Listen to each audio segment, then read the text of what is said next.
a little bit about the legend of the boot nail guy. So a 29-year-old builder jumped off a ladder, and he actually jumped on a 15-centimetre nail. He presented to the emergency department in incredible and excruciating pain. Any small movement in his foot would actually cause him pain. So after a while, what they had to do was sedate him to actually be able to remove the boot or cut through the boot to actually have a look at what had actually happened and where that nail had penetrated.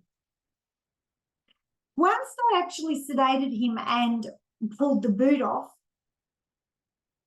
believe it or not, the nail had actually gone through his toes and it hadn't penetrated his foot whatsoever. Yet, this man was in excruciating pain. Couldn't move his foot. Nobody could move his foot. They couldn't touch him. Why was that? Your beliefs determine your reality. I guess one of the reasons that we can say why that was that he believed that the nail had actually gone through his foot. Interestingly enough, 75 years ago, when people, and this happens even today, when people are tested or the efficacy of a drug is tested, the companies actually need to give a certain amount of people placebos. So when a new drug is tested, a certain amount of people actually get given the drug and another certain amount of people actually get given placebos. And this then tests the efficacy of the drug. Now, the placebo effect is growing. If you have a look at this graph that I've got here, the actual efficacy of this particular drug that's being tested is actually only 40%, because 60% of people that were given the placebo actually get better without actually taking the drug.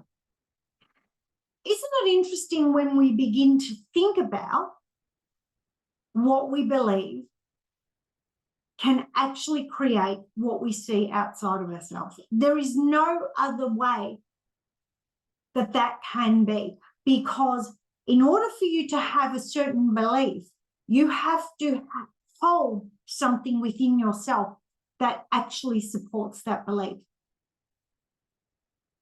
So 60% of this particular drug is actually just believing that people are taking the drug and they're getting better. This is still something that goes on today, probably not as advertised as much as what people want to know, but I just want, one of the reasons why I wanted to jump and talk about this today is to get people to realise that your beliefs shape your reality. Your beliefs create what you see outside of yourself. Last night I had this amazing mastermind class where I actually spoke to my students around how their beliefs can actually shape 2024 for them.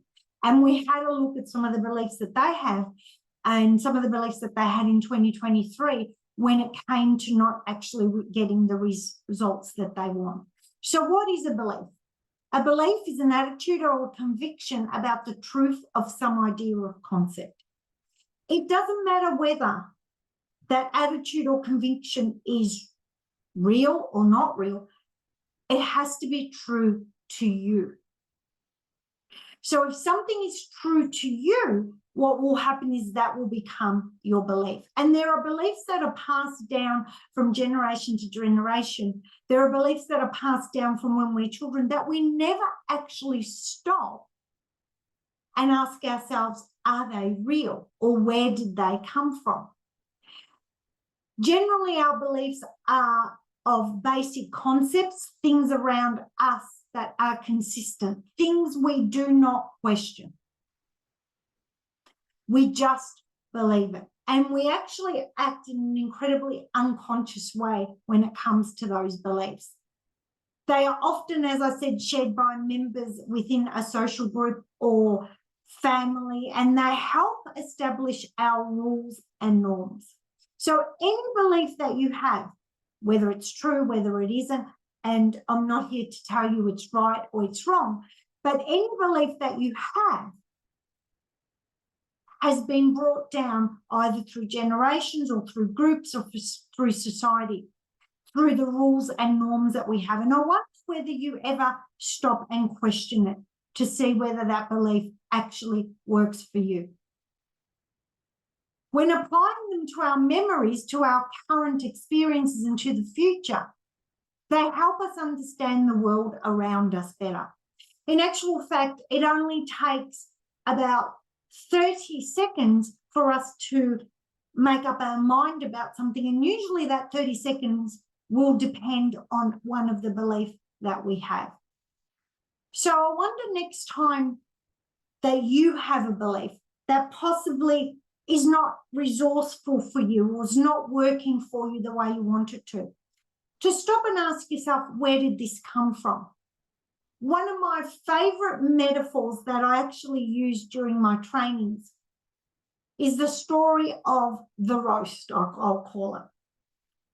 So a lady is making a roast dinner and she gets the roast and she cuts off the ends and she puts the roast into her oven. And her daughter is observing her. And her mother does this every single time and she makes a very delicious roast. So eventually one day, the daughter asks the mother, "Mum, why do you cut the ends off the roast?"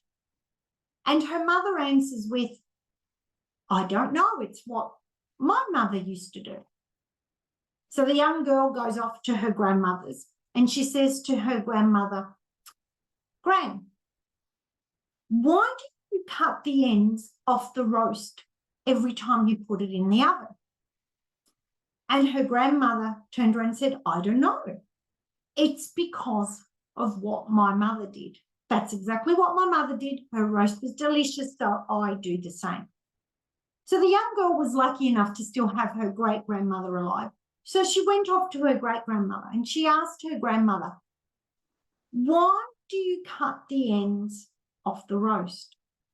And her great-grandmother turned around and said, "Because the whole roast wouldn't fit in my small old-fashioned oven. So I used to cut the ends off so that I could fit it in the dish and fit it in the oven, and I would put the ends in separately." Moral of that story: why do you believe what you believe? Why do you repeat what other people believe to be rules or norms? And the next time you have a belief that's not quite working for you, I urge you to think about, where did it come from? Why have you got that belief? And do you have to keep holding on to it? Thanks for watching, guys. I really appreciate it.